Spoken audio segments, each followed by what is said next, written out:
ग्रुपवर टाकलंयस ना? हां.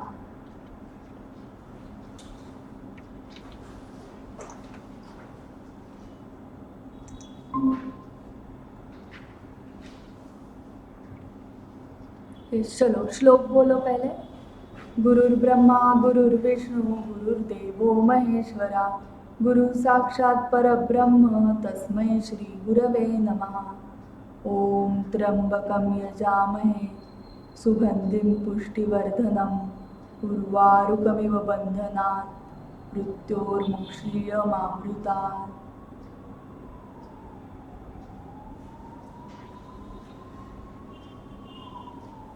ये सो 8 स्टेप्स कल हमने देखे थे कंसोलिडेशन के. तो फर्स्ट आपको कॉस्ट ऑफ इन्वेस्टमेंट.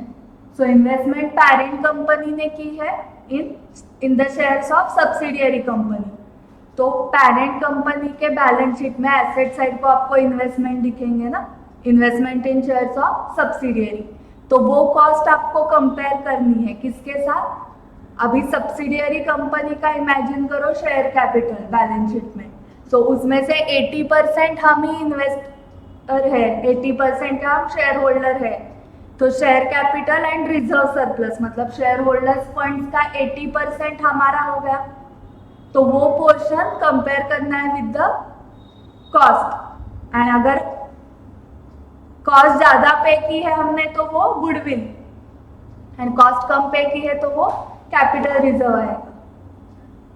ये फर्स्ट कैलकुलेट करना है. Then intra group transactions, holding and subsidiary के बीच में जो ट्रांजैक्शंस हुए वो एलिमिनेट करने हैं. देन थर्ड था अनरियलाइज प्रॉफिट और लॉस, वो एडजस्ट करना है. मतलब कैसे? होल्डिंग ने परचेस किया है goods from subsidiary and holding ने जो गुड्स परचेस किए वो उसके स्टॉक में है. तो सब्सिडियरी ने जो सेल किया है वो प्रॉफिट मार्जिन लगा के सेल किया होगा ना. बट अभी होल्डिंग एंड सब्सिडियरी एक ही बैलेंस शीट P&L हम बना रहे हैं. मतलब वो प्रॉफिट हुआ क्या? हमें नहीं हुआ. तो वो उस प्रॉफिट को क्या बोलोगे? Unrealise profit. ठीक है. एंड देन वो आपको लेस करना है from stock. So holding and subsidiary दोनों का स्टॉक ऐड करोगे आप एंड उससे क्या माइनस करोगे? अनरियलाइज प्रॉफिट माइनस करोगे.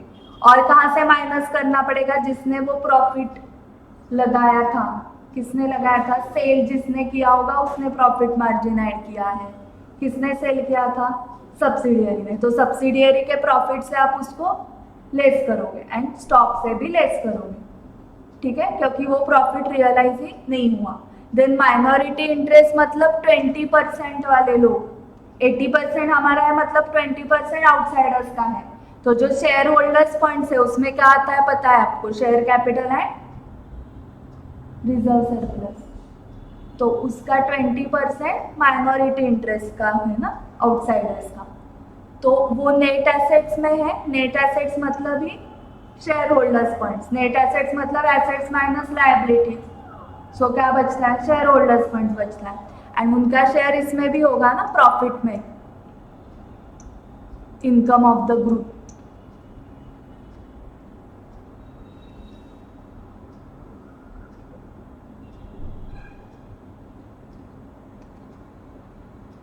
ठीक है. देन यहाँ से स्टार्ट करना था कंसोलिडेशन एडजस्टमेंट्स. मेजर एडजस्टमेंट्स देखो क्या है. फर्स्ट इज गुडविल और कैपिटल रिजर्व फाइंड आउट करना है आपको. Second minority interest find out करना है. Third is consolidated reserve. And fourth disposal of subsidiary मतलब सेल ऑफ सब्सिडियरी. एंड उसको स्टार मार्क करके बहुत ही अच्छी चीज आपके लिए लिखी है. Disposal of subsidiary is not examined at the intermediate level. So आपको ये 3 ही पॉइंट्स करने हैं. ओके. सेल ऑफ सब्सिडियरी नहीं है. एंड इंट्रा ग्रुप एडजस्टमेंट्स में क्या आता है देखो. Intra group balances, unrealise profit, inventory, non current assets transfers and minority interest. ठीक है. सो इंट्रा ग्रुप बैलेंसेस मतलब क्या? ये हमने परचेज सेल देखा, उसकी वजह से डेटर्स क्रेडिटर्स बन जाएंगे ना. जिसने परचेस किया है वो क्रेडिटर बन जाएगा, जिसने सेल किया है उसके लिए वो क्रेडिटर बन गया. ओके. सब्सिडियरी ने सेल किया है तो सब्सिडियरी के लिए पेरेंट डेटर बन गया. करेक्ट. एंड पेरेंट ने परचेस किया है तो पेरेंट के लिए सब्सिडियरी क्या हुआ, क्रेडिटर, उसको पेएबल है। सो एक दूसरे के डेटर क्रेडिटर बन गए हम। अनरियलाइज प्रॉफिट इन्वेंट्री वो समझ में आया आपको। नॉन करंट एसेट्स का ट्रांसफर एंड माइनॉरिटी इंटरेस्ट। तो एक वन बाय वन देखते हैं हम। फर्स्ट कैलकुलेशन ऑफ गुडविल और कैपिटल रिजर्व। सो गुडविल की देखो कैसे कैलकुलेट किया है, cost of investment minus parent share. हमारे एग्जाम्पल में 80% था ना वो, in the equity of the subsidiary.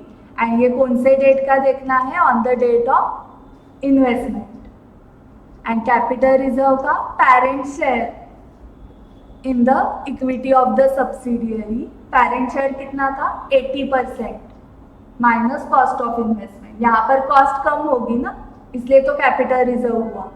And ये कौन से डेट को देखना है, on the date of investment.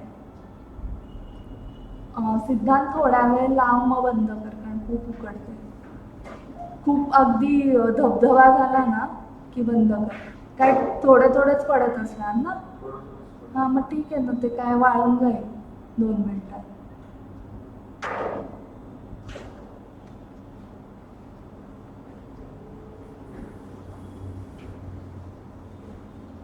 So example 1 देखो, पहले से पढ़ो। Following is the information as on 31 March 2001। आपको डायरेक्टली नॉन करंट एसेट्स दिए, उसमें पीपी है, investment in subsidiary.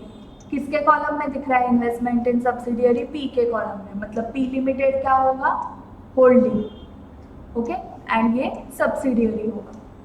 Net current assets, issued capital, reserve surplus. P limited acquired 100% shares of S limited. मतलब minority interest कुछ नहीं है, पूरा जो शेयर कैपिटल है एस का 1000 वो किसने ओन किया है, पी लिमिटेड ने। So P limited acquired 100% of shares of S limited on 31 March 2001 for ₹1000। ठीक है, तो या since P limited has acquired S limited, we will have to determine goodwill और capital reserve. Let us understand why goodwill or capital reserve arise in case of consolidation and what would be the interpretation of the same. In the given case, P Limited acquired all the shares of S Limited by giving ₹1000. This payment is called as purchase consideration, would be made by P Limited to shareholders of S Limited. Hence, the transfer of this amount would not appear in the books of S Limited. So by paying ₹1000, P Limited has acquired control over S Limited. This acquisition is quite different from the concept of amalgamation done in accordance with AS 14, though the concept of goodwill or capital reserve is similar. Under AS 14, the target company would generally liquidate. Okay, so क्या होता है, take over होता है ना उसमें, transferor company and transferee. So transferor company liquidate हो जाती है, क्लोज हो जाती है। यहाँ पर सब्सिडियरी क्लोज नहीं होने वाली है, वो फर्क है अमलगमेशन और इसमें कंसोलिडेशन में। दोनों का अस्तित्व रहेगा, सब्सिडियरी का भी रहेगा है, होल्डिंग कंपनी का भी रहेगा, बट जो कैलकुलेशन है of goodwill and capital reserve वो सेम रहने वाला है। सो अंडर AS 14 क्या होता है, the target company would generally liquidate and all the assets and liability would be transferred from the selling company to the purchasing company. In case of consolidation ऐसे नहीं होता है। P limited is acquiring control, that is by way of acquiring equity shares in S limited. The S limited continues to exist and the assets and liabilities of S limited are not transferred to P Limited, but instead continue to remain with the S Limited only. However, since in substance acquisition has taken place through transfer of control, the purchase consideration of ₹1000 will be compared with the net worth of S Limited, which is 1000. Since the amount paid, that is purchase consideration, equals with the net worth, there is no goodwill or capital reserve is recognized. In case the amount paid, that is purchase consideration, would be higher or lower than the net worth of S Limited, such difference would be recognized in goodwill or capital reserve respectively. Calculation of goodwill is presented below. So net assets, net current assets, हाँ, ये tangible assets plus net current assets, ये दोनों मिला के 1000 हुआ, less liabilities कुछ नहीं है, हाँ, इनके लायबिलिटीज। तो एस लिमिटेड का नेटवर्थ हुआ 1000 एंड हमने परचेस कंसिडरेशन पे किया था 1000, इसलिए गुडविल और कैपिटल रिजर्व नील है। Now modifying example 1, the following information is given as at 31st March 2001. So P limited, S limited. Now P limited का कॉलम देखो, इन्वेस्टमेंट इन सब्सिडियरी दिख रहा है 1000 एंड यहाँ पर हैशटैग दिख रहे हैं ना। हैशटैग का क्या है? Hashtag as compare to example 1 there is a difference in the breakup of net worth of S Limited. Example 1 में issued capital was 1000 and reserve surplus was nil. The net worth is 1000. ठीक है, अभी यहाँ पर उन्होंने उसको break कर दिया है ना 1000 को। शेयर कैपिटल 700 है एंड रिजर्व सरप्लस 300 है। पी लिमिटेड एक्वायर्ड 100%, वो सेम है percentage, 100% shares of S limited as on 31st March 2001 for rupees 1000. Now, like example 1 above, P Limited has acquired control over S Limited by paying 1000. Accordingly, the purchase consideration of rupees 1000 will be compared with the net worth of S Limited, which is 1000 only. Since the amount paid, purchase consideration equals net worth, no goodwill or capital reserve is recognized. So, net tangible assets and net current assets. 500, 1000, there is no liability. So net worth is equal to purchase consideration. So no goodwill. ठीक है? So net worth मतलब आपको क्या लेना है समझा होगा। Share holders funds में जो आता है, क्या आता है शेयर होल्डर्स फंड्स में? शेयर कैपिटल है, रिजर्व सरप्लस। अभी मॉडिफाइंग एग्जाम्पल 2, क्या चेंज दिख रहा है? P limited acquired 100% of shares of S Limited on 31st March 2001 for 1200. So हम एक्सेस पे कर रहे हैं ना, 200 एक्सेस पे कर रहे हैं, मतलब गुडविल आया ना। ठीक है, आगे जाओ। सो ये हो गया गुडविल कैपिटल रिजर्व का कंसेप्ट हो गया। Now next is minority interest. Directly example 4 में आ जाओ। मॉडिफाइंग एग्जाम्पल 2, क्या हुआ? अभी P limited acquired 80% of the shares of S limited. Directly balance sheet के नीचे देखो, उस टेबल के नीचे, P limited acquired 80% of shares of S limited on 31st March 2001 for rupees 1000. सो अभी 80% ही हमारा होल्डिंग है, तो 20% किसका है? माइनॉरिटी। तो 1000 का 20% कितना होगा? तो वो माइनॉरिटी हो गया 200. सो ये सिर्फ पढ़ो fast. In the given case P limited acquired 80% of the shares of S limited by paying 1000. This payment would be made by P limited to the share holders of S limited by paying 1000. P Limited has acquired control over S. We cannot say that P Limited has acquired only 80% control, since its shareholding in S Limited will enable it to take all the decisions. बहुमत में आ गया, to take all the decisions regarding S Limited's operations and usage of assets and repayment of liabilities. However, the fact remains that 20% stake does not belong to P limited चाहिए ना।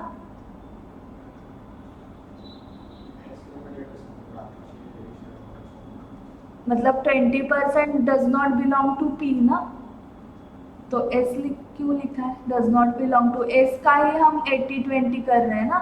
S is subsidiary, S का 80-20 कर रहे हैं, सो 80 P का है and 20 does not belong to P ना।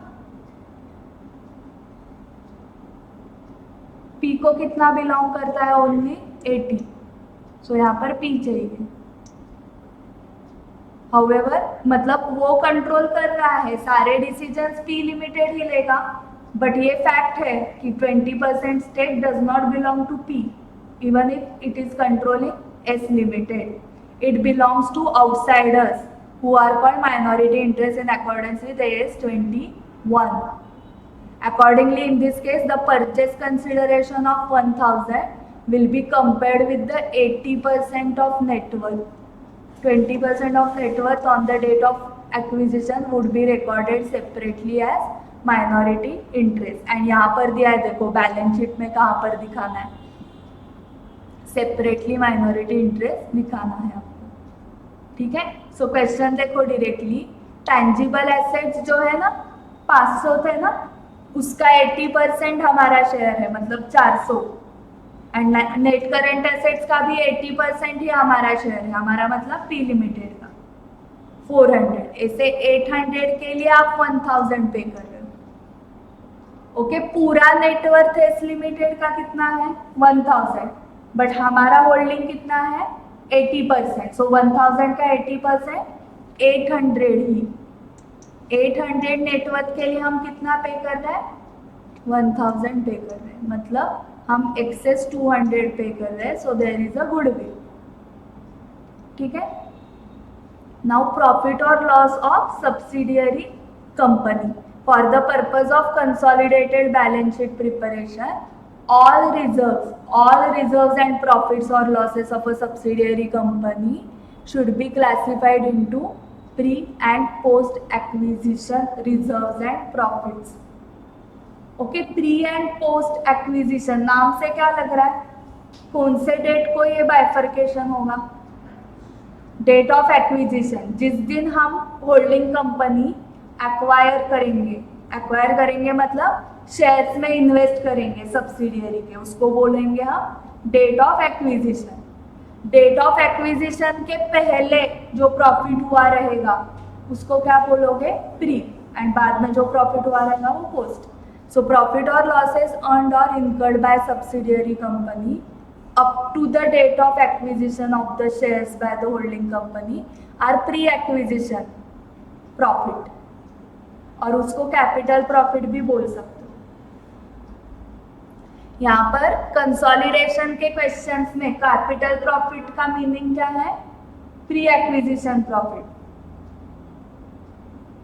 Similarly all reserves of subsidiary company up to the date of acquisition are capital reserves from the view point of holding company.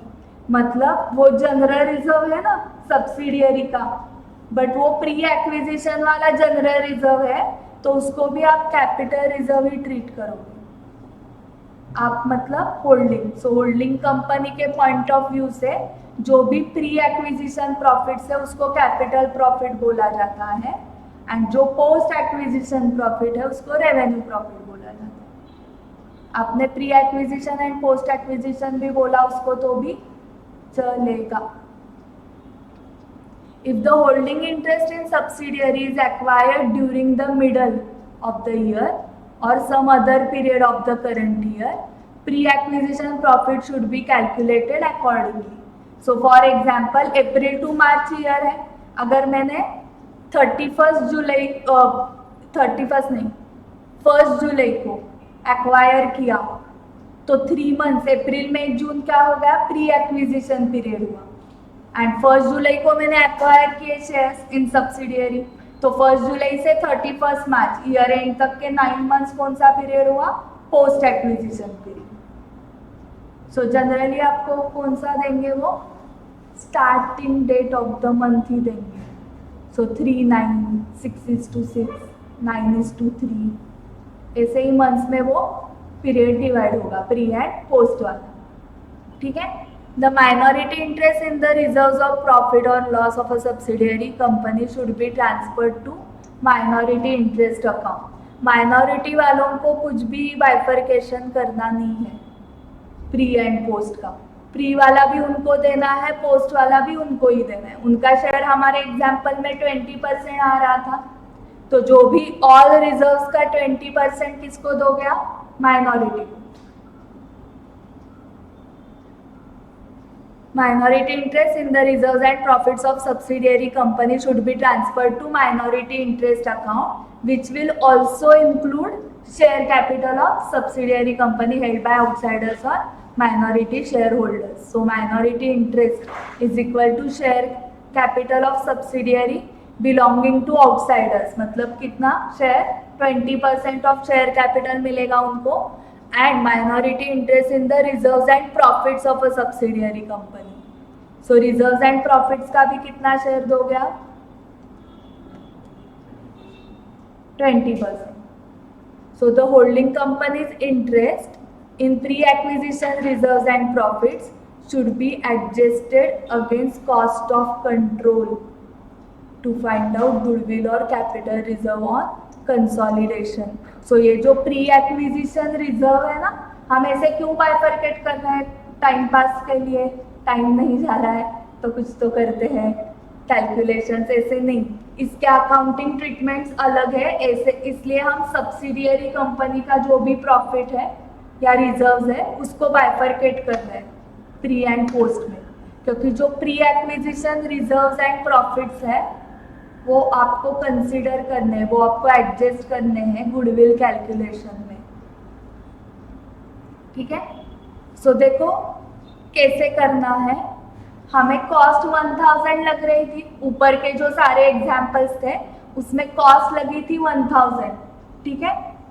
And suppose pre acquisition profit है 200, हमारा share 200 आ रहा है, तो date of acquisition 1 जुलाई थी, तो actually वो 200 कमाने के लिए हमने कुछ कष्ट लिए हैं क्या? कुछ भी नहीं ना. आज से ये हमारी सब्सिडियरी हो गई S limited, and S limited आज से मतलब 1 जुलाई से, एंड 1 जुलाई को ऑलरेडी उन्होंने 200 कमा के रखा था. ओके. सो प्री एक्विजिशन प्रॉफिट कितना था? सो हमें बिना किसी कष्ट के before becoming owner, share holder आप बन गए मतलब ओनर बन गए ना, तो 1 जुलाई के पहले तो आप शेयर होल्डर नहीं थे, बट अभी ये 200 का जो प्रॉफिट हुआ है वो आपका हो गया ना प्रॉफिट, क्योंकि अभी आप ओनर बन गए. एंड ओनर बनने के लिए आपने जो कॉस्ट पे की थी, कॉस्ट ऑफ इन्वेस्टमेंट, वो कितनी पे की थी? 1000.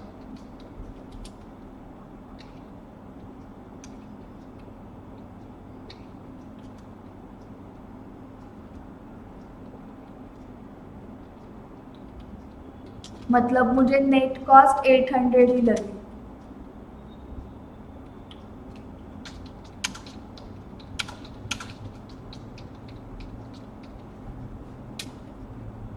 मतलब प्री एक्विजिशन रिजर्व्स उन्होंने क्या बोला था?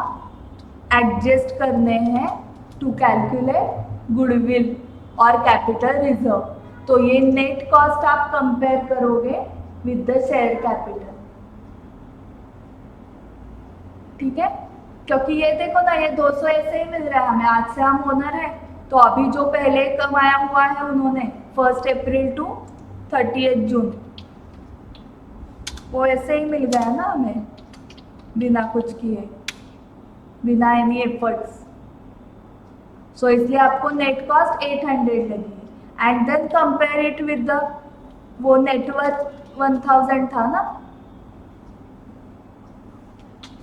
बट हम 80% मतलब कितना आएगा? 1000 का 80% करो 800, तो यहाँ पर गुडविल और कैपिटल रिजर्व नील हो गया. ठीक है. अगर प्री एक्विजिशन रिजर्व 300 रहते तो ये 700 हो गया. सो हमने कम कॉस्ट पे की ना, सो हमें कैपिटल रिजर्व हुआ 100 का. एंड ये capital reserve consolidated balance sheet में कहाँ पर दिखाओगे? रिजर्व सरप्लस में. एंड गुडविल कब होगा?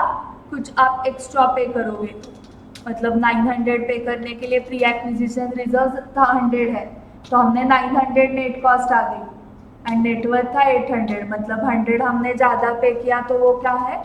गुडविल. तो ये जो इंटेंजिबल एसेट है गुडविल, वो आप कहाँ पर दिखाओगे? कंसोलिडेटेड बैलेंस शीट में एसेट साइड को इंटेंजिबल एसेट में दिखाओगे। सो ये गुडविल और कैपिटल रिजर्व कौन से बैलेंस शीट में दिखता है? कंसोलिडेटेड बैलेंस शीट में दिखता है। जो P limited and S limited के स्टैंड अलोन बैलेंस शीट होंगे उसमें नहीं दिखेंगे। स्टैंड अलोन मतलब उनके अलग अलग इंडिविजुअली, और जब उन दोनों का कंबाइंड बैलेंस शीट आप बनाओगे कंसोलिडेटेड बैलेंस शीट, तब ये दिखेगा। क्योंकि ये क्यों आया पिक्चर में गुडविल और capital reserve? Because of consolidation. Consolidation नहीं करते तो ये नहीं आता। सो ये हाईलाइट किया क्या आपने? The holding company's interest in pre acquisition reserves and profits should be adjusted against the cost of control to find out the goodwill or capital reserve on consolidation. The reserves and profits of a subsidiary company जो represent कर रही है holding company's interest in post acquisition और revenue reserves and profits should be added to the reserves and profits of the holding company. So pre के बारे में तो बताया उन्होंने, pre acquisition reserves and profits जो है सब्सिडियरी के, वो कहाँ पर जाएंगे? गुडविल और कैपिटल रिजर्व कैलकुलेट करने के फॉर्मूला में। एंड जो पोस्ट वाले हैं, पोस्ट वाले जिसका और एक नाम मैंने बताया था रेवेन्यू प्रॉफिट, वो आपको ऐड करने हैं। किस में ऐड करोगे? जो रिजर्व एंड प्रॉफिट है होल्डिंग कंपनी का, उसमें ऐड करोगे। होल्डिंग कंपनी का जो खुद का प्रॉफिट है ना, उसमें सब्सिडियरी कंपनी का प्रॉफिट ऐड होगा, बट पूरा प्रॉफिट ऐड नहीं होगा सब्सिडियरी का। कौन सा पोर्शन ऐड होगा? पोस्ट वाला। प्री वाला गुडविल कैलकुलेशन के लिए जाएगा एंड पोस्ट वाला ऐड होगा। एंड अगर हम 100% होल्ड कर रहे हैं तो पूरा ऐड होगा, 80% ही होल्ड कर रहे हैं तो 80% ही ऐड होगा, क्योंकि 20% उनको देना पड़ेगा ना आउटसाइडर्स को, माइनॉरिटी इंटरेस्ट को। आप 90% होल्ड कर रहे हो तो 90% आपके प्रॉफिट में ऐड करो, 10% किसको दोगे? माइनॉरिटी इंटरेस्ट को दोगे। ओके, सो देखो माइनॉरिटी इंटरेस्ट के लिए प्री एक्विजिशन पोस्ट एक्विजिशन ऐसे बाइफर्केशन नहीं लगता है। उनका प्री वाला भी उसमें ऐड करना है, उनको देना है शेयर 20%। अगर उनका शेयर है तो प्री का भी 20, पोस्ट का भी 20 उनको देना है, एंड शेयर कैपिटल का भी 20 देना है। तो ये होल्डिंग के लिए करना पड़ता है। माइनॉरिटी इंटरेस्ट के लिए से प्री एंड पोस्ट में बाइफर्केशन नहीं लगता है। होल्डिंग के लिए क्यों लगता है? क्योंकि अकाउंटिंग ट्रीटमेंट्स अलग है। प्री एक्विजिशन कहाँ पर जाएगा? गुडविल और कैपिटल रिजर्व के कैलकुलेशन में, एंड पोस्ट वाला ऐड होगा होल्डिंग के खुद के प्रॉफिट में।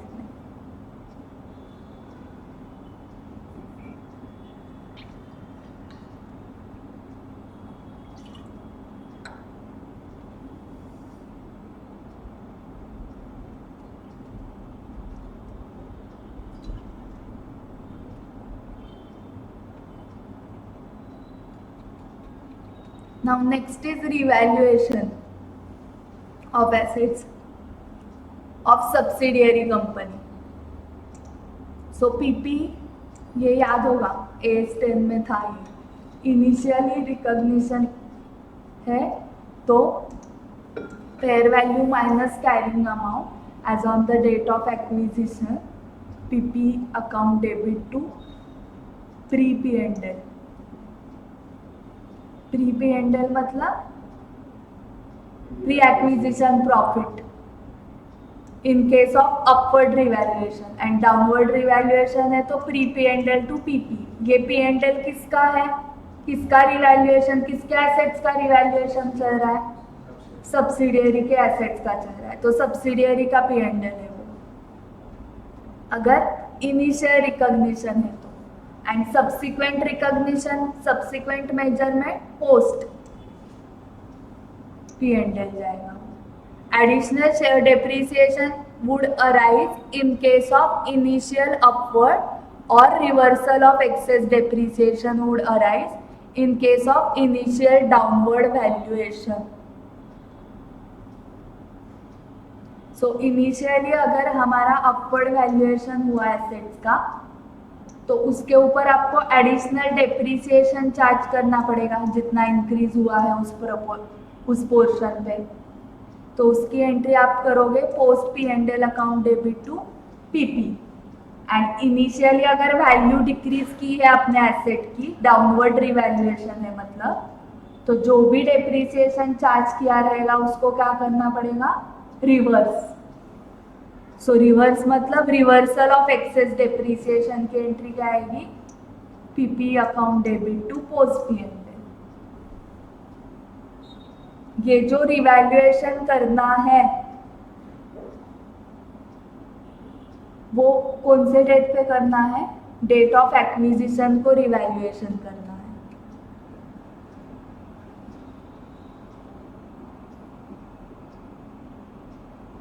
सो ऐसे क्यों कर रहे हैं, देखो, it may be possible that the fair value of the assets of the subsidiary may be different from the book value. Hence, the parent may choose to perform a revaluation of assets of the subsidiary for the purpose of consolidation. देखो fair value अगर कुछ अलग है, क्योंकि net worth पे depend है ना हमारा परचेज कंसिडरेशन, एंड नेटवर्थ मतलब नेट एसेट्स। तो आपको अगर पेरेंट कंपनी को लग रहा है कि बुक वैल्यू जो है इनकी एसेट्स की एंड फेयर वैल्यू है वो डिफरेंट है, तो पेरेंट कंपनी क्या चूज करेगी, टू परफॉर्म रिवैल्यूएशन। नहीं तो क्या हो जाएगा, एक्सेस पेमेंट करके रखा, ऐसे हो सकता है ना। It may be noted that such revaluation is not performed in standalone और separate financial statements of the subsidiary. So ये रिवैल्यूएशन सिर्फ कंसोलिडेटेड बैलेंस शीट में आपको करना है। द प्रॉफिट और loss on revaluation of fixed assets of subsidiary should also be treated as capital profit or capital loss. So ये जो revaluation profit आएगा, रिवैल्यूएशन प्रॉफिट कब आएगा, अगर एसेट इंक्रीज हुआ तो, एसेट डिक्रीज हुआ तो रिवैल्यूएशन लॉस। तो उसको कैपिटल प्रॉफिट ट्रीट करना है, मतलब ही उसको प्री एक्विजिशन प्रॉफिट ट्रीट करना है, क्योंकि ये किस दिन किया हमने, on the date of acquisition किया। एंड उसकी वजह से जो एडिशनल डेप्रिसिएशन हो रहा है, एसेट इंक्रीज हुआ तो एडिशनल डेप्रिसिएशन, एसेट डिक्रीज हुआ तो रिवर्सल ऑफ एक्सेस डेप्रिसिएशन। ये एडिशनल डेप्रिसिएशन या excess of reversal of excess depreciation ये पोस्ट में आते हैं, रिवैल्यूएशन प्रॉफिट प्री में आएगा। एंड रिवैल्यूएशन की वजह से जो डेप्रिसिएशन के अमाउंट चेंज हो रहे हैं वो पोस्ट में आएगा। ठीक है, रिवैल्यूएशन प्रॉफिट क्या है, प्री है या पोस्ट है, प्री। एंड रिवैल्यूएशन की वजह से जो डेप्रिसिएशन आइदर एडिशनल डेप्रिसिएशन होगा या रिवर्सल ऑफ एक्सेस डेप्रिसिएशन, वो क्या है, पोस्ट। तो वो पोस्ट में आएगा। एंड ये प्री पोस्ट का मामला क्यों आया है, क्योंकि दोनों का अकाउंटिंग ट्रीटमेंट डिफरेंट है। प्री वाला गुडविल कैलकुलेशन में जाता है, पोस्ट वाला होल्डिंग कंपनी खुद के प्रॉफिट में उसको ऐड करेगी।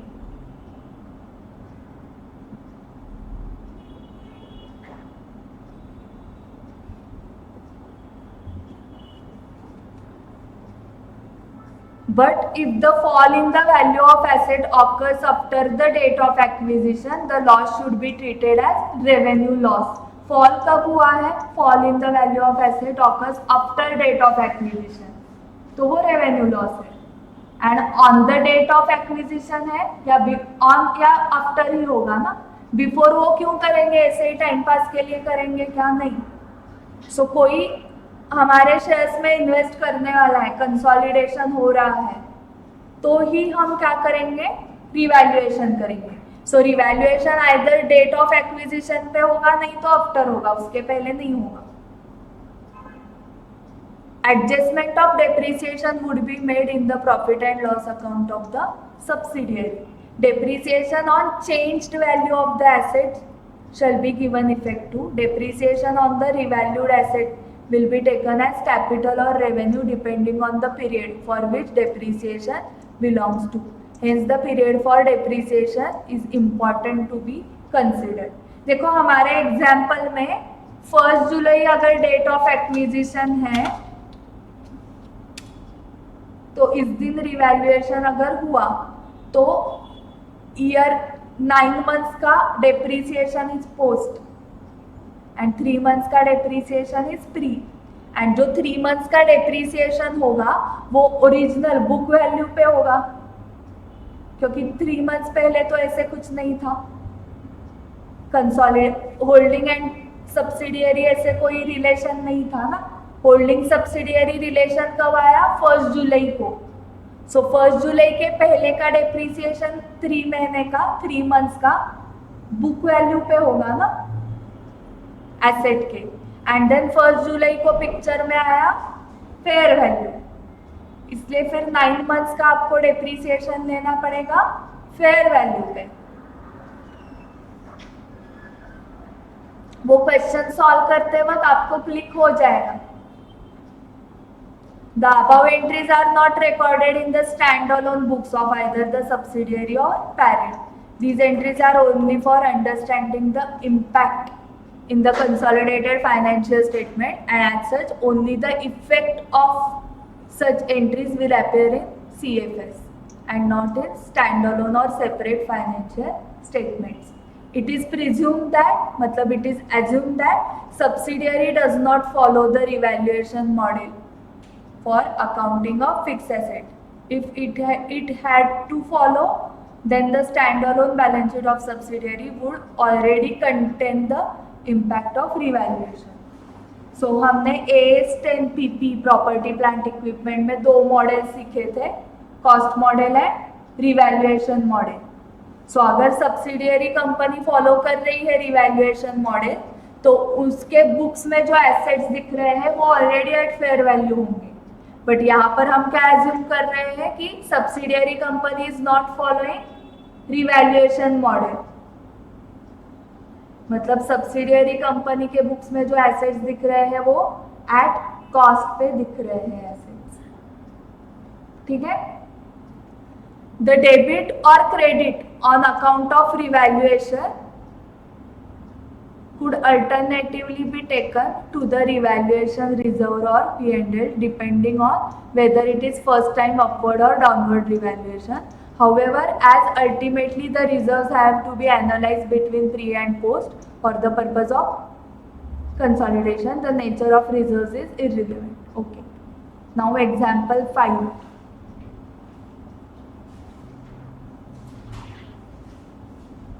H Limited acquires 70% of equity shares of H Limited on 1st Jan 2001.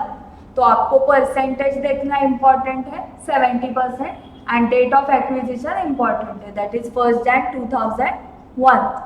On that date, paid up capital of S Limited was 10,000 equity shares of ₹10 each. मतलब 1 लाख हुआ, but 1 lakh पूरा हमारा नहीं है, 1 लाख का 70% हमारा है, मतलब शेयर कैपिटल हमारा कितना है 70,000.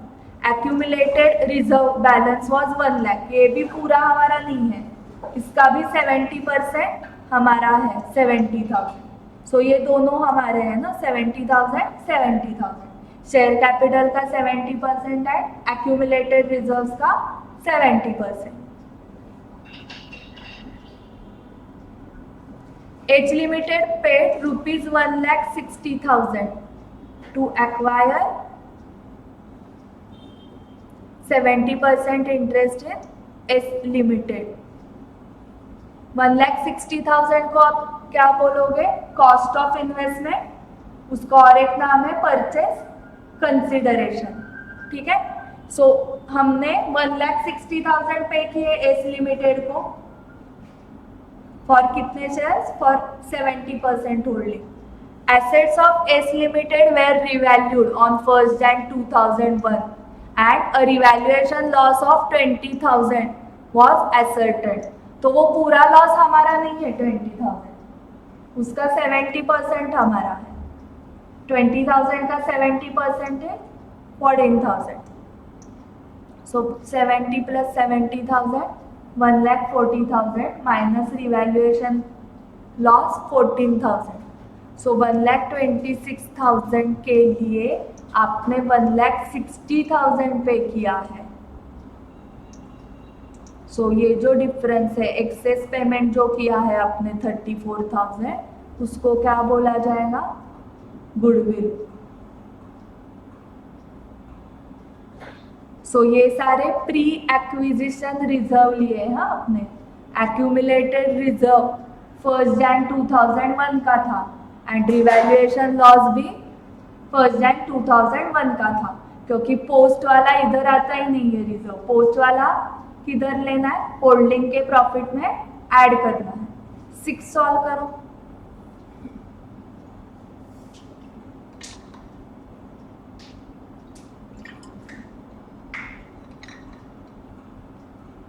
A Limited acquired 70% in B on 1st Jan.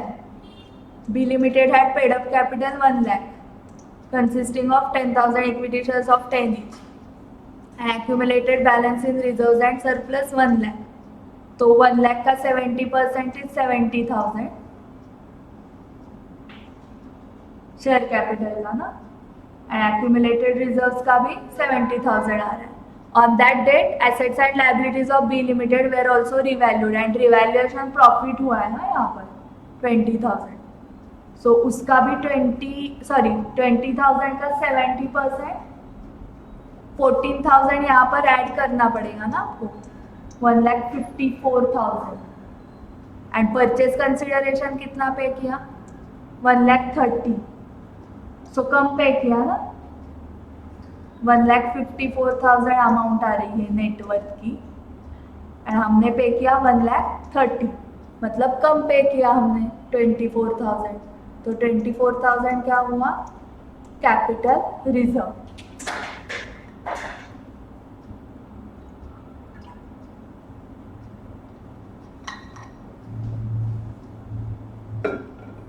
सो समझ में आ रहा है ना गुडविल और कैपिटल रिजर्व कैसे निकालना है? Now try 7। स्टार्टिंग से ही पढ़ो, ये एग्जाम्पल्स है ना, इलस्ट्रेशंस नहीं है ये। तो एग्जाम्पल्स में ऐसे कुछ क्वेश्चन की लाइन वगैरह नहीं होती है।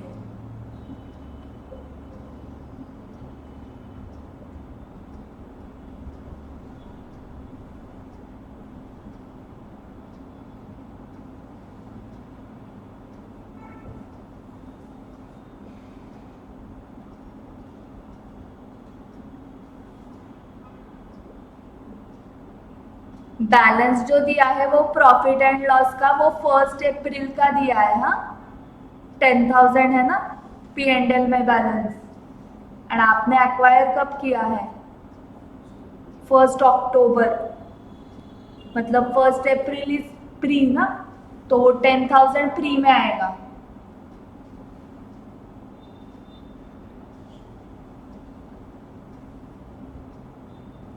$1,50,000 का प्लांट जो 1 अप्रैल को था ना, was considered worth 1,80,000 on the date of acquisition.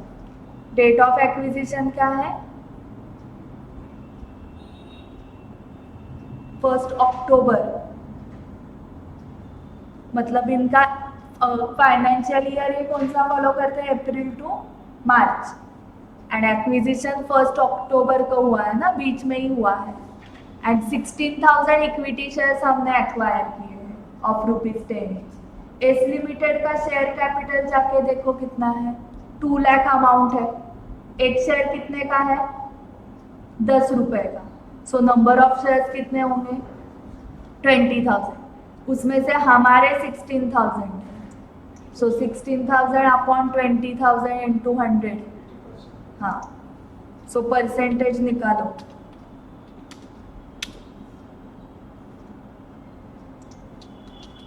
80% holding है, ठीक है। ये देखो ऐसे 16,000 शेयर्स हमारे, माइनॉरिटी इंटरेस्ट के 4,000। सो परसेंटेज 80-20 आया। तो स्टेप 1 हमेशा आपको कंसोलिडेशन का, जब हम पूरा क्वेश्चन सॉल्व करने वाले हैं ना, मतलब सारे एडजस्टमेंट्स करेंगे and then proper balance sheet बनाएंगे कंसोलिडेटेड, तो उसमें स्टेप 1 ये होनी चाहिए आपकी। एंड प्रेजेंटेशन देखो कैसे है, number of shares and percentage, फिर होल्डिंग एंड माइनॉरिटी, फिर नंबर ऑफ शेयर्स लिखोगे 16,000, 4,000 and total shares, and percentage में लिखोगे 80 एंड 20. ठीक है. Now impact of revaluation of plant and machinery देखो. बुक वैल्यू आपको दिया था प्लांट एंड मशीनरी का 1,50,000, करेक्ट. 1 अप्रैल 2001 को ये बुक वैल्यू थी. कहाँ पर दी है? यहाँ पर प्लांट एंड मशीनरी की. एंड क्लोजिंग बैलेंस चेक करो क्या है, 1,35,000. मतलब stand alone individual balance sheet में रिवैल्यूएशन नहीं करते हैं, ये समझा आपको.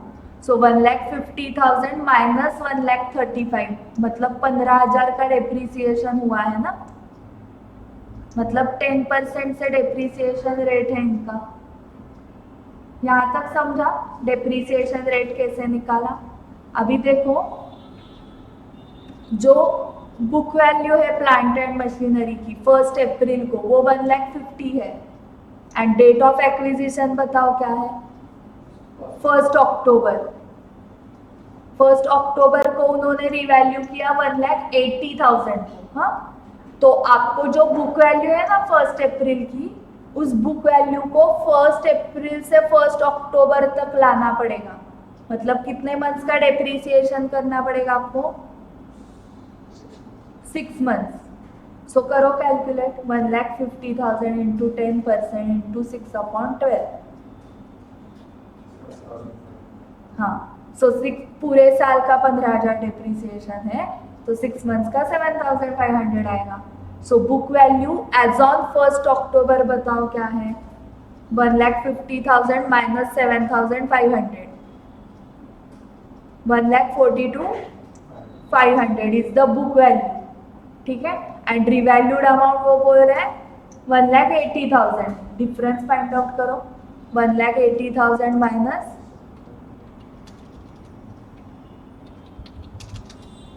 37,500 इज रिवैल्यूएशन प्रॉफिट.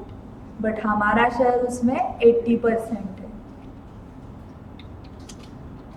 30,000. फिर 7,500 माइनॉरिटी का होगा ना रिमेनिंग. ये समझा रिवैल्यूएशन कैसे करना है. स्टूडेंट्स यहाँ पर क्या गलती करते होंगे? डायरेक्टली डिफरेंस ना मैम. 30,000 1,50,000 था book value and revalued is 1,80,000. But revaluation कौन से डेट का चल रहा है? 1 अक्टूबर. ये रिवैल्यूएशन कब किया? On the date of acquisition. Date of acquisition क्या थी? 1 अक्टूबर. आप बुक वैल्यू दिखा रहे हो 1 अप्रैल की, तो ऐसे कंपेयर करना कुछ लॉजिक है क्या बताओ? 1 अक्टूबर का ही बुक वैल्यू एंड 1 अक्टूबर का ही फेयर वैल्यू कंपेयर करना पड़ेगा ना, सेम डेट का. ये बुक वैल्यू सेम डेट की नहीं है, 1 अक्टूबर की बुक वैल्यू नहीं है, ये बुक वैल्यू 1 अप्रैल की है. सो इसलिए हमें बुक वैल्यू को लेके जाना पड़ेगा 1 अक्टूबर तक. ओके. 1 अप्रैल से 1 अक्टूबर तक कैसे लेके जाओगे? मतलब 6 मंथ्स का डेप्रीसिएशन लेस करोगे. बट डेप्रीसिएशन लेस करने के लिए डेप्रीसिएशन का रेट ही नहीं दिया क्वेश्चन में. फिर कैसे फाइंड आउट किया आपने? Opening minus closing. जो डिफरेंस आया that is the amount of depreciation 15,000. तो आपको समझा, मतलब 10% रेट है. सो 6 मंथ्स का 5% आएगा.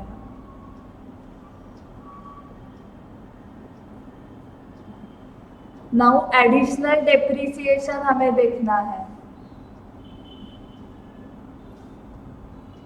सो additional depreciation on appreciated value to be charge from post acquisition profits. So 1,50,000 6 months के लिए, मतलब कौन से ये 6 मंथ्स हुए? 1 अप्रैल से लेके 30 सितंबर. उसकी वैल्यू कब तब क्या थी? 1,50,000. उस पे 10% फॉर 6 मंथ्स 7,500 आया. दिस इज डेप्रीसिएशन फ्रॉम 1 अप्रैल टू 30 सितंबर. सो तब वैल्यू क्या थी हमारे एसेट की?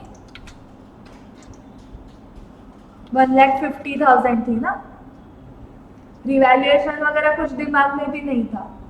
सो 1,50,000 इंटू 10% इंटू 6/12। 1 अक्टूबर से 31 मार्च, 1 अक्टूबर को उसकी वैल्यू क्या हो गई बताओ? 1,80,000 को रिवैल्यूड कर दिया ना आपने, तो अभी 1,80,000 पे 10% फॉर रिमेनिंग 6 मंथ्स कितना आ रहा है? टोटल करो। सो टोटल आइडियली कितना आना चाहिए डेप्रिसिएशन? 16,500 आना चाहिए। उसमें से ये ऑलरेडी चार्ज है ना 15,000। बुक्स में देखा आपने, ओपनिंग 1,50,000 था, क्लोजिंग 1,35,000। करेक्ट ना? ये ओपनिंग 1,50,000 था एस लिमिटेड का। सो 15,000 मैंने ऑलरेडी चार्ज किया है, मतलब मुझे एडिशनल और कितना चार्ज करना है? 1,500 चार्ज करना है। ठीक है,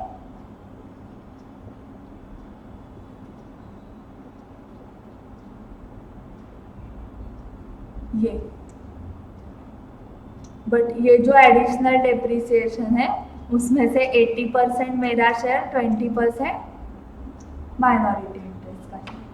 सो रिवैल्यूएशन का समझ में आ गया क्या आपको? Example, okay. ये जो एग्जाम्पल है ना, ये वन ऑफ द स्टेप है पूरे क्वेश्चन की। सो ये सिर्फ रिवैल्यूएशन ऑफ एसेट्स रिलेटेड इतना वर्किंग है।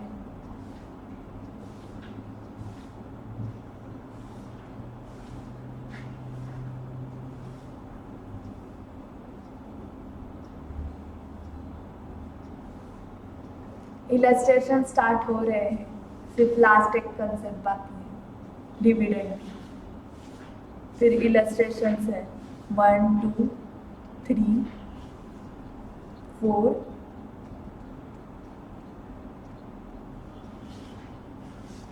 5 6 7। So back to back illustration ही है ना, 8 9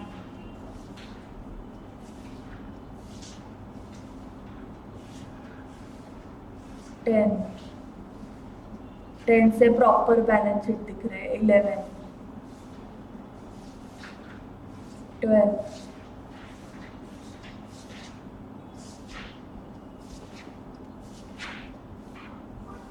13। है क्या कुछ कंसेप्ट्स? है इंट्रा ग्रुप ट्रांजैक्शंस को एलिमिनेट करना। देन 14, देन कुछ कंसेप्ट्स है 15। So main first 13 illustrations main है, इम्पॉर्टेंट। ये देखो कैश फ्लो स्टेटमेंट मैंने कल बताया था ना, consolidated cash flow statement.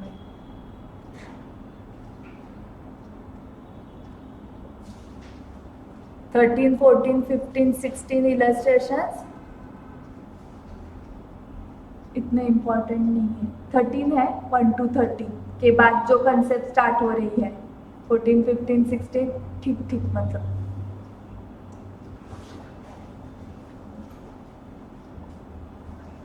So mainly एक ही कंसेप्ट बाकी है, डिविडेंड रिलेटेड।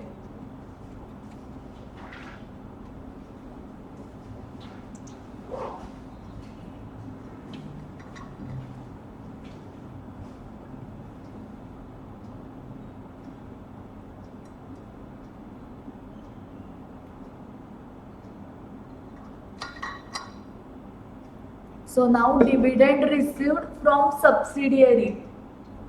So देखो होल्डिंग के लिए वो इनकम है एंड सब्सिडियरी के लिए वो क्या है? एक्सपेंस है। अभी दोनों का बैलेंस शीट P&L एक ही बन रहा है, तो हमने ही हमें डिविडेंड दिया, ओके, या हम ही हमें डिविडेंड पे कर रहे हैं, ऐसे हो जाएगा ना। सो अगर हमारा 80% शेयर है तो जो भी टोटल डिविडेंड मिल रहा है, सब्सिडियरी जो टोटल डिविडेंड दे रही है उसमें से 20% आउटसाइडर्स को जा रहा है, वो रिकॉर्ड करेंगे हम, बट 80% हमें ही मिल रहा है ना, क्योंकि हम दोनों कंपनियां भी एक ही कंपनी की तरह ट्रीट कर रहे हैं बैलेंस शीट P&L बनाने के लिए। ओके, तो वो क्या करना पड़ेगा, एलिमिनेट करना पड़ेगा। सो यहाँ पर वो बोल रहे हैं as per AS 13 accounting for investments, interest, dividends and rentals receivables in connection with an investment are generally regarded as income, being the return on the investment. However, in some circumstances, such inflows represent a recovery of cost and do not form part of the income. Okay, so हमने ये देखा था investments case में कि हमने purchase की investment XYZ person से, तो जो भी डेट ऑफ इंटरेस्ट आया, date of interest 6 monthly interest है ना, 30 सितंबर है 31 मार्च। अगर आपने 1 मार्च को परचेस किया इन्वेस्टमेंट, तो 31 मार्च को आप ओनर हो, मतलब कंपनी आपको इंटरेस्ट देगी। बट आइडियली आप 1 मार्च से ओनर हो, तो आपको 1 मंथ का इंटरेस्ट मिलना चाहिए, एंड रिमेनिंग 5 मंथ्स का इंटरेस्ट किसको मिलना चाहिए, प्रीवियस ओनर को। तो प्रीवियस ओनर आपको जब सेल करता है इन्वेस्टमेंट, तभी उसको इंटरेस्ट लेता है ना, कम इंटरेस्ट कम डिविडेंड, ऐसे कंसेप्ट हैं, एक्स इंटरेस्ट कम इंटरेस्ट, एक्स डिविडेंड कम डिविडेंड, ये कंसेप्ट है। तो वही कंसेप्ट यहाँ पर यूज करनी है। ओके, सो यहाँ पर क्या हो रहा है, सेम डेट ऑफ एक्विजिशन का मैंने बताया, अगर 1 जुलाई डेट ऑफ एक्विजिशन है, तो पहले 3 मंथ्स हम ओनर थे क्या, नहीं, फिर भी जो डिविडेंड अभी मिलेगा ना हमें, वो पूरा हमें मिलेगा। तो मतलब उसमें से प्री एक्विजिशन पीरियड का जो डिविडेंड है, it's a recovery of cost and not a form of, it's not a part of income. So हमने जो शेयर्स में इन्वेस्ट किए 80% शेयर्स, तो XYZ आदमी से आपने परचेस किए शेयर्स, तो उस XYZ पर्सन को पता है ना कि अभी डिविडेंड मिलेगा इनको, तो पहले वो डिविडेंड हमसे रिकवर करने वाला है, एंड देन सब्सिडियरी कंपनी जब डिविडेंड देगी तब वो हमें मिलेगा। सो वो इनकम नहीं है आपका, वो क्या है, कॉस्ट की रिकवरी चल रही है, आपने ऑलरेडी वो डिविडेंड पे किया है XYZ को इन्वेस्टमेंट खरीदते वक्त, शेयर्स खरीदते वक्त उससे। सो वो कॉस्ट की रिकवरी अभी हो रही है, ठीक है।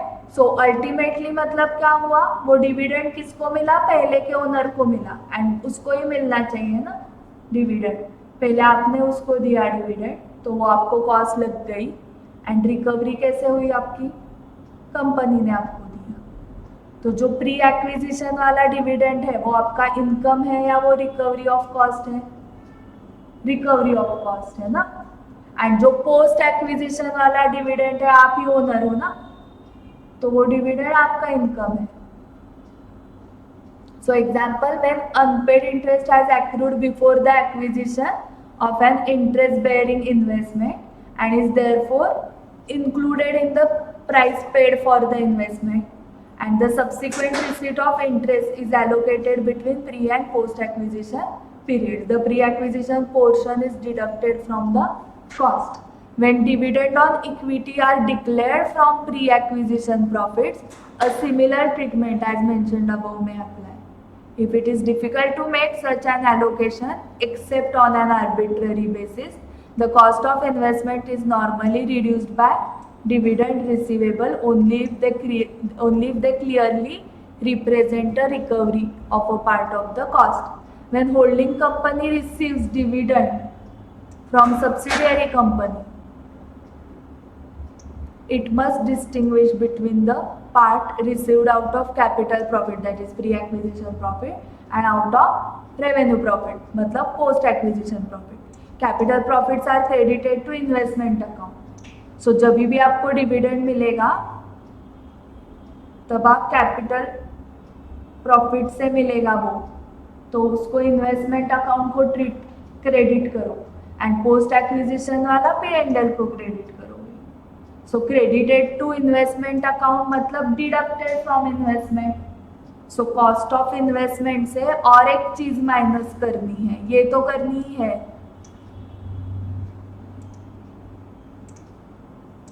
और एक चीज माइनस करनी है, दैट इज प्री एक्विजिशन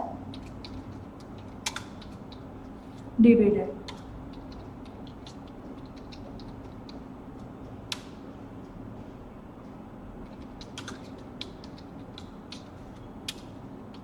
ठीक है, फिर नेट कॉस्ट पे आओगे, क्योंकि प्री एक्विजिशन डिविडेंड के लिए आपने पेमेंट ऑलरेडी किया है, now it's your recovery. If the controlling interest was acquired during the course of a year, profit for the year must be apportioned into the pre and post. मतलब ये अभी का situation 3 months 9 months on the basis of time, in the absence of information on the point. It must be understood that the term capital profit in this context, apart from the generic meaning of the term, connotes profit earned by the subsidiary company till the date of acquisition.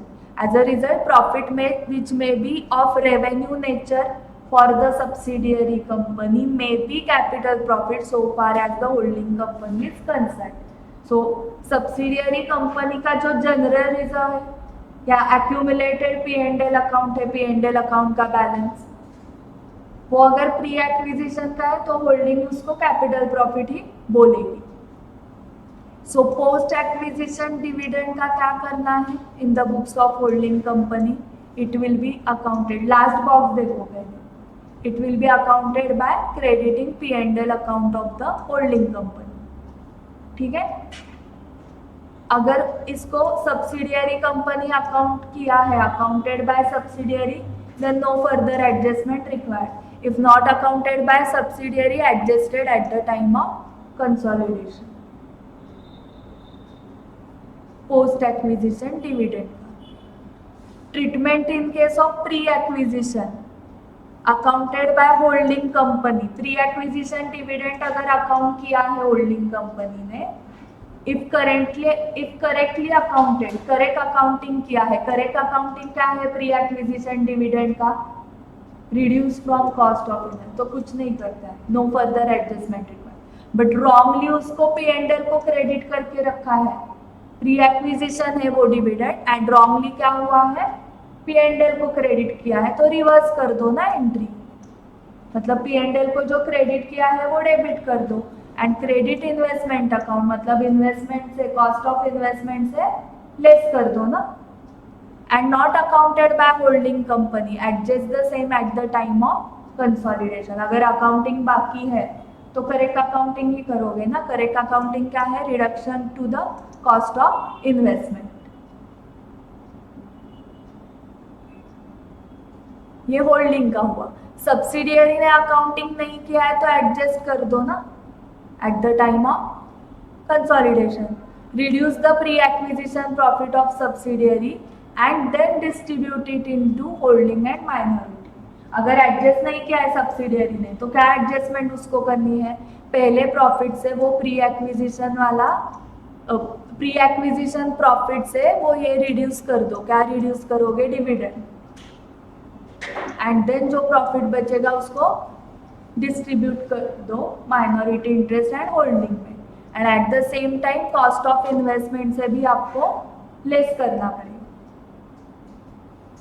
Dividend receive out of the profits earn before purchase of investments are before the purchase of investments normally also credited to investment account. Credited to investment account का meaning है cost of investment से less करना है। Dividend receive out of profits earn before purchase of profit, before purchase of profit नहीं, before purchase of investment. सो उसको ही ये देखो, इस पूरे इसको बोलते हैं pre acquisition profit. So pre acquisition profit से अगर डिविडेंड रिसीव हुआ है तो उसको बोलते हैं pre acquisition dividend, and pre acquisition dividend आपको कॉस्ट ऑफ इन्वेस्टमेंट से लेस करना है, मतलब ही उसको वो बोलते हैं इन्वेस्टमेंट अकाउंट क्रेडिट करना है। ठीक है, सो ये आज रिवाइज करोगे सारा, रिवैल्यूएशन ऑफ एसेट्स वगैरह, एंड ये इसका एग्जाम्पल भी हम कल करेंगे। इसका एग्जाम्पल नहीं अभी करते, कुछ है ही नहीं। If shares in X limited are purchased in Jan 2002 and in April 2002 X Limited declares a dividend in respect of 2001, पिछले साल का डिविडेंड डिक्लेयर किया है अप्रैल में। The dividend received by the holder of the shares correctly should not be treated as income but as capital receipt and it should be credited to investment account। ठीक है, and in case of issue of bonus shares by subsidiary company, the holding company like other holders मतलब जो 20% वाले लोग हैं वो उनके जैसा रिकॉर्ड नहीं करेगी एंट्री, record no entry, only the number of shares held is increase. So देखो 1:1 ऐसा रेशो है बोनस का। तो पहले 1 लाख शेयर्स थे टोटल शेयर्स सब्सिडियरी के, अभी और 1 लाख मिल जाएंगे ना। सो सिर्फ नंबर ऑफ शेयर्स बढ़े हमारे, क्योंकि जो शेयर होल्डर है उसको कुछ एडिशनल पेमेंट नहीं करना पड़ता है ना बोनस शेयर्स में। मेरे पास 10,000 शेयर्स थे, कंपनी ने बोनस इशू दिया 1:1 में, तो और 10,000 मिल गए। सो 10,000 प्लस 10,000 20,000 शेयर्स हो गए मेरे। सो मेरा सिर्फ होल्डिंग इंक्रीज हुआ, कॉस्ट मेरी उतनी ही रह गई ना, क्योंकि मुझे कुछ एडिशनल कॉस्ट पे नहीं करनी पड़ी।